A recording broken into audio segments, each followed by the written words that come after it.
All right, without any further ado, we're going to call up our next speaker here. And we're going to have the introduction by our educational chair, Mr. Glick. Next up, we're going to hear from Kevin Vinton, well known to us, talking about Fugio sense and institutional collections. Again, the serendipity of having a thematic relationship between the two talks, not planned by me. I can't claim credit for that. Kevin, in addition to a well-known dealer, is a respected researcher and scholar. I've never had a conversation with Kevin where I hadn't come away learning something new. So very excited for tonight's talk, and please welcome Kevin.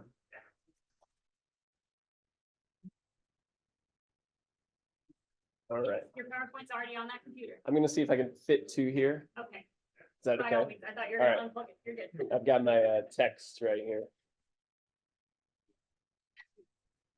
That should work. Okay. Great to see everybody. Thanks for sticking around so late. This should only run 2.5 hours. We'll be out of here by midnight. So yeah. Thanks to C4 for this opportunity to speak tonight. Special thanks to Jim Glickman for all of his work in coordinating this event. Emily, great job with your talk. If she's still here, there she is. You know, I think the small private school we went to would be thrilled and proud, right, to see 2 graduates as this year's Newman lecturers. Although another classmate of mine, Alyssa Nair, the current star goalie of the U.S. women's national soccer team and Olympic gold medalist, is for some reason getting all the alumni glory right now. I guess deservedly so, but I think numismatics is way cooler. So my talk tonight is on Fugio sense in institutional collections.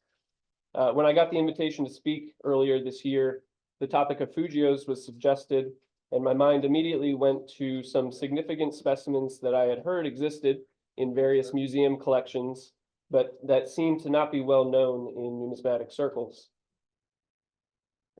These museums I had in mind were primarily in and around Connecticut and New York City, and as I've recently moved back to Connecticut from Boston, visiting them became more convenient. I'm sure most here are familiar with the history and significance of the Fugio sense. They hold an important place in the realm of early American coins as the first circulating coins authorized by the United States. Fugios have been in the news a lot lately, as many prominent numismatists, several of which are here, have sought to restore these coins to the rightful place as truly federal and regular issue, and their denomination as a cent instead of merely a generic copper.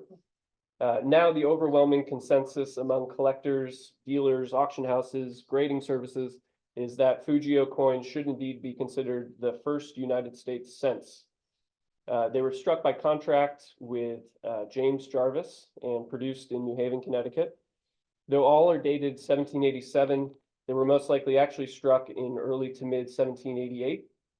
While the project was a historic first, the Fugio project barely got off the ground and was mired from the very start by bribery, embezzlement, breach of contract, and was finally laid to rest by the copper panic of 1789. Just a small portion of the proposed mintage was actually struck. Nevertheless, Fugios are among the most desirable series for collectors of early American coins, and rightfully so with their iconic design, historical significance, and colorful backstory. The last decade or so has seen a remarkable number of great Fugio collections come to market. I've been fortunate to have been involved in the sale of many of these collections, starting with my catalog of the Robert Kaufman collection, or the Sunrays collection, as we called it, which was my first major foray into the series. Then during my years at Stax Bowers, I worked on the Pierre Fricke, Jim Spillman, and Sid Martin collections. I've been able to study major collections that have recently come to market elsewhere, as well as examine other significant private collections that are off the market. All of this has created a wealth of information on Fugios for myself and other specialists, allowing us to have an updated and more accurate picture of the rarity, condition census, and market values of Fugio cent varieties. Still, one area that seemed underexplored, though, was the many specimens that exist in museum and other institutional collections. So I set about visiting and or researching online several museums, numismatic and otherwise, or heritage, a term I learned tonight, that I knew to have Fugio cents in their collections. And so we'll jump into my findings. All right, so my first stop was the Yale University Art Gallery in New Haven, not far from where I now live. We just heard a lot about Yale's collection during Emily's talk. And as we said, we didn't plan to coordinate our topics like this, but they dovetail nicely. Yale has an exceptional numismatic collection across many categories and includes significant US colonial material of all types, but is notably deep when it comes to the copper coins made in New Haven, not far from Yale's campus. Those are Connecticut coppers and Fugio cents. The collection contains 29 Fugio cents, and the group is of fairly high quality overall, with several uncirculated examples, probably from the Bank of New York hoard, and many other nice circulated examples of better varieties, some of which are condition census caliber. By that I mean they would probably rank in the top 6 for the variety condition-wise. So here's a list of the varieties at Yale. The collection is very well-rounded, as you can see. There's not much duplication. The 29 coins comprise 26 different die varieties of original Fugio cents, as well as 1 New Haven restrike. Many of these coins come from the collection of Reverend William H. Owen, who graduated from Yale in 1897 and donated his collection in 1938. Yale's collection, and really 1 coin in particular, was the primary inspiration for this talk, actually. And that 1 coin in particular is an American Congress pattern, or Newman 1cc. This variety represents the original proposed design for the Fugio cent and is an extraordinary rarity. Just 3 examples exist in private hands. And while some had been aware of the Yale collection piece, there were some rumors, and Rob Retz did include it in his Fugio notes. The common wisdom, what you always heard from people, was that there were 3 extant examples of the American Congress pattern. And a few people I spoke to in the past had heard about the Yale piece, but weren't confident in its authenticity, and seemed few, if any, specialists had studied it in hand.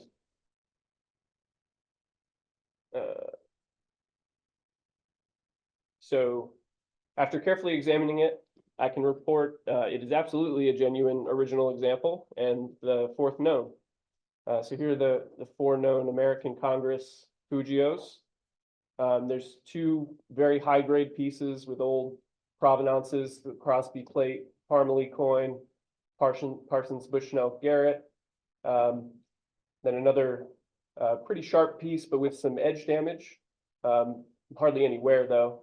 That's X Craig, Picker, Black, and McLaughlin. And then the Yale piece that these are photos I just snapped with my cell phone. There's also decent photos on the Yale website. And this piece is probably, Rob Retz notes this in his book, it's probably X Crosby from Crosby's collection that was sold by Hasseltine in 1883. There's a lot in that auction catalog that describes an American Congress Fugio and calls it considerably worn.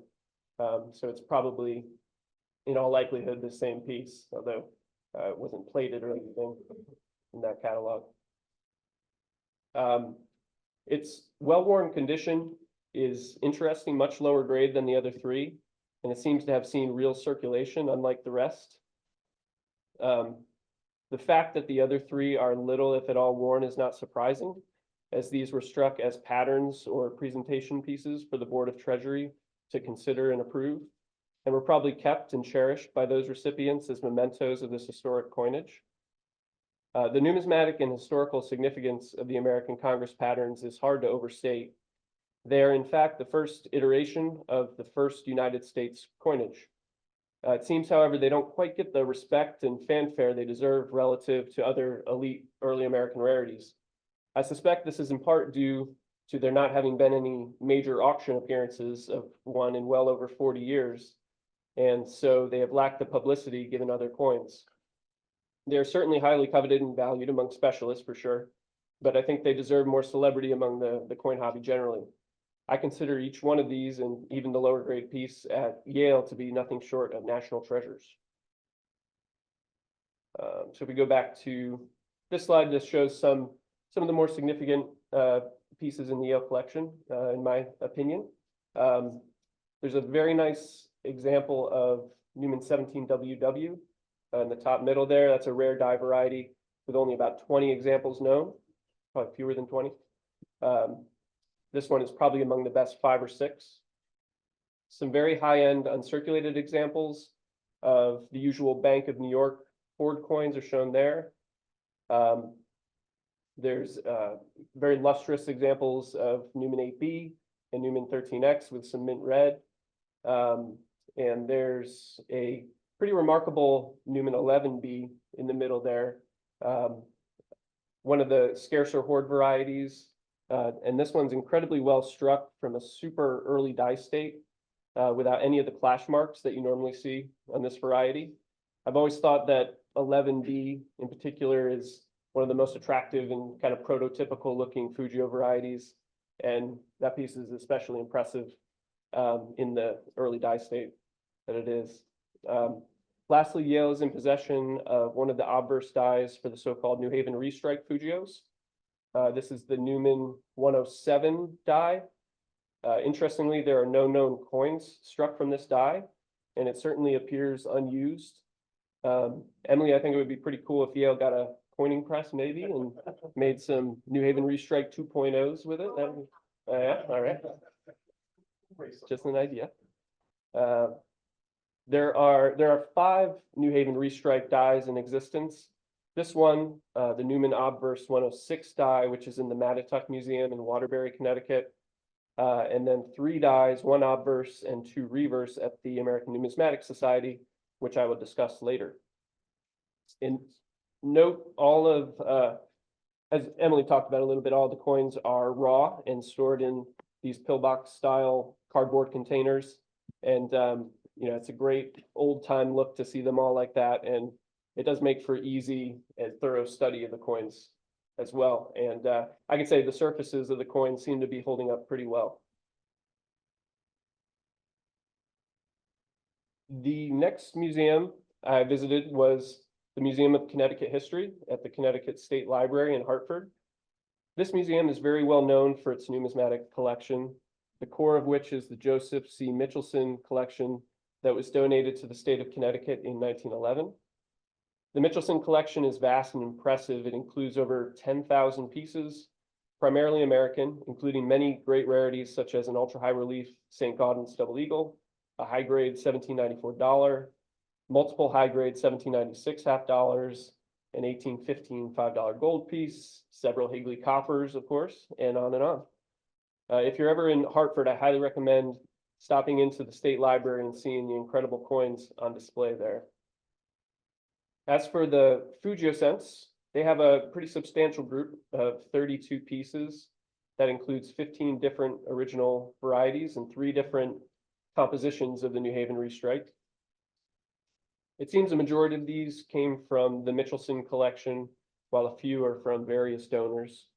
There are a number of notable pieces of interest to specialists, including fairly high-grade examples of less common varieties that don't usually come nice. There's a Newman 6W in XF to AU, a high grade for the variety, and it's also notable for being one of the earlier die states seen with the ubiquitous reverse die crack, just a fine line. There's a Newman 9Q in very sharp condition. This is Newman 9Q, a scarce variety with fewer than 100 examples estimated to exist. This piece is listed by Retz as 3rd finest known for the variety. Several very high-grade New Haven restrikes are among the coins here, including an almost fully red copper piece and 2 rare silver examples, both quite lustrous. The variety distribution of the 32 coins here is pretty interesting. It appears to be a somewhat random accumulation of pieces that the collector came across without much regard to different varieties, which is understandable given the lack of any references to die pairings at the time Mitchelson was collecting. Because of this, however, even from this fairly small sample size, a few notable things arise regarding the rarity of specific varieties, which always interests me. you'll note there are no fewer than 5 examples of Newman 16N.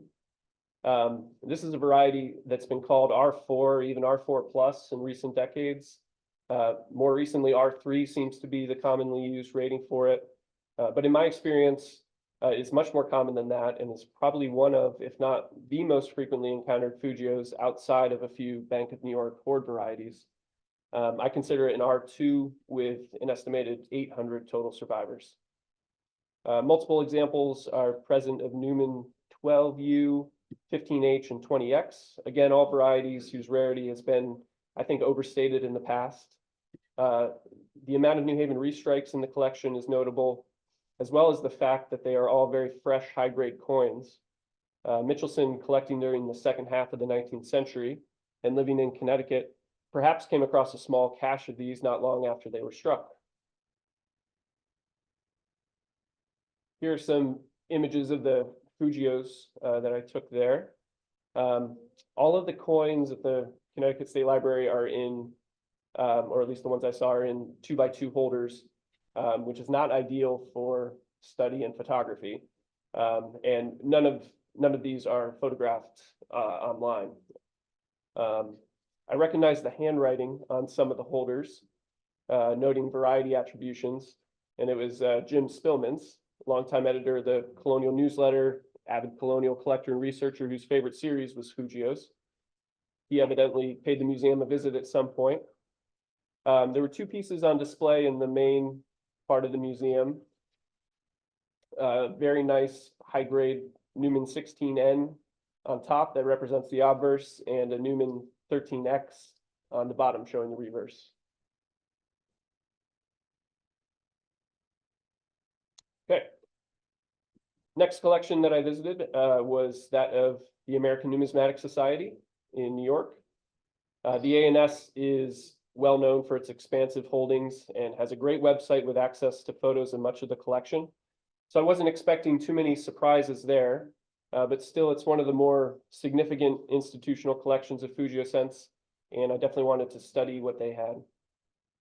The ANS has 58 total specimens of Fugios. I think I counted that right, including 32 different varieties, which is well over half of the known die pairs. The rarest varieties among them are 2 R6s, Newman 9S, a low R6 with about 30 estimated known, and a Newman 18X, a very high R6 with just 13 examples documented. The collection is well-rounded in terms of die varieties as well as the major types or red book varieties of Fugio cents. It contains 9 of the 15 different major types. And the 6 that are missing range from R5 to R9, R9 being unique, so, and that's as types, so it's not surprising they're not represented. But there's the list there, I meant to pull that up earlier. And there are numerous individual specimens in the ANS collection worthy of note. I should mention that Jesse Kraft, curator at the ANS, has a number of these Fugios from the collection on display at the show. If you haven't seen them yet, I highly recommend everybody goes and takes a look in the C4 section of the Bourse. The ANS has many choice uncirculated examples from the Bank of New York hoard. These were donated to the Society in 1949, soon after the Bank of New York coins were studied by Damon Douglas. The donation was arranged by Eric Newman and included some of the nicer and most interesting specimens remaining in the bank's hoard at that time. The ANS has examples of most of the different varieties originally present in the hoard. Some of the more noteworthy coins are an uncirculated and partially red Newman 9S. There are just 2 uncirculated examples known of this variety, the ANS coin and the Norweb coin, that's now in a private collection, and that likely originated from the Bank of New York as well at some earlier point. There's a fabulous, again, Newman 11B variety we discussed earlier in the Yale collection. That piece is on display at the ANS to showcase the Fugio type. Similar to the Yale piece, this is a very early die state without any clash marks or very, very little clash marks, very rare as such. It is about as perfect Fugio type coin there, as you can imagine. One of the coolest pieces at the ANS and a coin you can see here at the show at the ANS table is an incredible full Brockage error of Newman reverse X. Most of us are familiar with Brockages, but this is a type of striking error that results from a coin not ejecting from the dies after being struck and then coming into contact in the press with a new planchet, leaving an incuse mirror image impression of the design. As far as I know, this is the only known full Brockage error on Fugio cent. You could correct me if I'm wrong there, but some other pieces, a neat error, Newman 7T, a double struck over off center reverse Brockage piece. Again, similar to Yale, the ANS coins are stored in these T. James Clark pillboxes, and among them is one in a slightly smaller box, or that's a T. James Clark box. I don't know about the others, but and that piece is from George Clapp, the well-known large cent collector who had one Fugio, I guess, in his collection to represent the first large cent, as he calls it there. There at the ANS there are lots of interesting electrotypes and other copies and various pieces. There's an electrotype of an 11A variety, the United Above States variety. There's an electrotype of the Crosby plate coin, American Congress pattern, 1cc, lots of other neat things. And those were probably mostly made by Crosby himself, I would imagine. This is a clay impression of one of the sort of pattern reverses for the Fugio. Some other pieces here. These are the dies that I mentioned before, 2 reverse and 1 obverse. The obverse is Newman 105, which is a interesting die that did strike many coins, or at least some. There's a few dozen known struck from that die, and really neat to see the crack at the top where the die broke all the way through, and that break is present on I believe all known examples of the 105 QQ, and you can see all the spidery die cracks and the sinking in the die as well. That was really neat. They have several electrotype shells and impressions from the unique hub trial for the American Congress patterns, which was a piece I was fortunate to handle in the Robert Kaufman collection. Now David McCarthy owns that, and that's a fascinating piece, and Crosby spent a lot of time studying that and writing it up for AJN, and these are some of the pieces that he made from it. All right, so following are a few museums that I didn't visit in person, but they had photos accessible online, so I was able to survey them virtually. The New York Historical Society has several Fugios, 24 total. Their coins are very interesting for the kind of unsightly museum markings that are painted right on the faces of, I think, all the coins in their collection.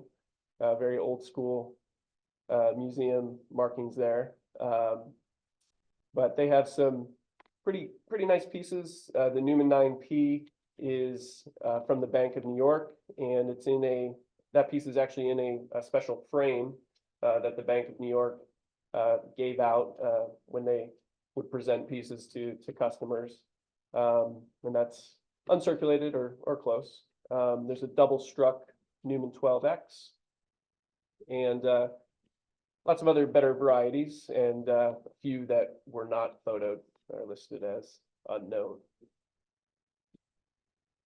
The ANA Money Museum has at least 7 pieces listed online. I wasn't able to delve too deeply into all of these, but they have a very high grade and attractive Newman 12S. The Museum of Fine Arts in Boston has a few pieces, including a uncirculated silver New Haven restrike. And then the British Museum just had one piece listed in their catalog, but it happens to be a Newman 12KK, which is a very rare variety, and that's a pretty noteworthy example of that variety. All right, now, so if we're talking about institutional collections of Fugio cents, there's one clear winner when it comes to the amount of coins involved, and that would be the Bank of New York. The Bank of New York is one of our country's oldest banks, founded in 1784, with Alexander Hamilton and Aaron Burr among its original shareholders. The story of the Bank of New York forward of Fugio cents is well known to many numismatists. At some point, probably not long after the coins were struck, the Bank of New York came into possession of an original keg of Fugio cents containing a few thousand uncirculated pieces. The original keg, or at least a very early wooden barrel that contained the coins, is now owned by the ANS. That's what's pictured in the middle here. It still has part of a wax seal marked Bank of New York on one end. The keg is thought to have sat unopened in the bank's vaults until it was discovered in 1856. And by 1860, when information about the hoard was published in W.C. Prime's book, Coins, Medals, and Seals, it was clear that practice of the bank handing out specimens from the hoard to bank customers had begun. This practice continued through much of the 20th century. The bank encased many of the coins in lucite, or mounted them in frames to give as gifts to clients who had been with the bank for 25 or 50 years, and also on occasion of the bank's bicentennial in 1984. These coins were also heavily polished before they were encased, unfortunately. Here are some examples of the encased coins. The top left is a 25th anniversary for a client. This is the framed piece for the Newman 9P in the New York Historical Society for a client's 50th anniversary, and then the bicentennial of the bank in 1984, which I think were the last lucite encased pieces made. The bank allowed numismatic study of the coins at two different points.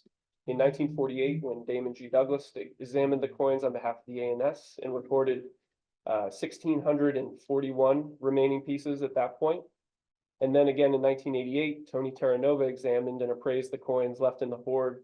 And at that point, there were 819 remaining, as well as some lucite encased pieces that hadn't been given out. The coins had been stored loose in the keg initially, and then at some point transferred to a canvas bag, still loose. Fortunately, when Terranova examined the coins, he had them transferred to individual plastic flips, so the coins are better protected going forward. In 2006, the Bank of New York merged with Mellon Financial Corporation, became known as BNY Mellon, and then more recently rebranded to just BNY. As far as I know, nothing has been done or heard about with the remaining Fugio cents since the merger, but supposedly the bank still has them, and hopefully they make their way into the hands of collectors at some point.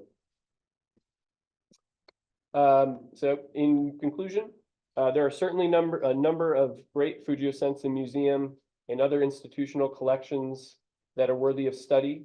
Fortunately for collectors, though, the vast majority of the best Fugios are fugitives and have avoided being institutionalized, so numismatists can enjoy the pride of ownership of these pieces of history.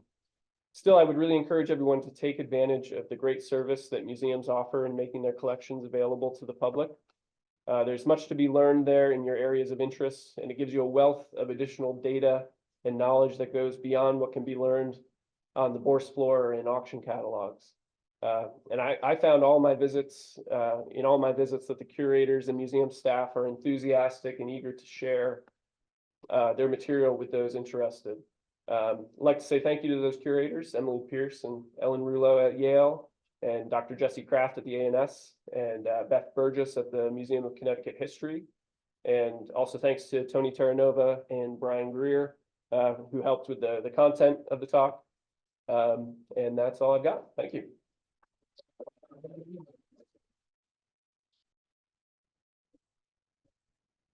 All right, we got some time for questions. Anybody got any questions?